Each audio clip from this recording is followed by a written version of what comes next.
আজকে হঠাৎ করে আসলাম, আসার পরে নাকি দুধ আনতে যেতে হচ্ছে। এখন গাড়ি নিয়ে বেরিয়ে পড়েছি।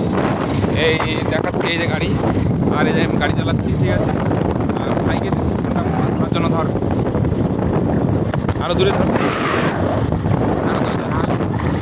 হ্যাঁ, চলো বাজারে যাই একবারে। উঁচি উঁচি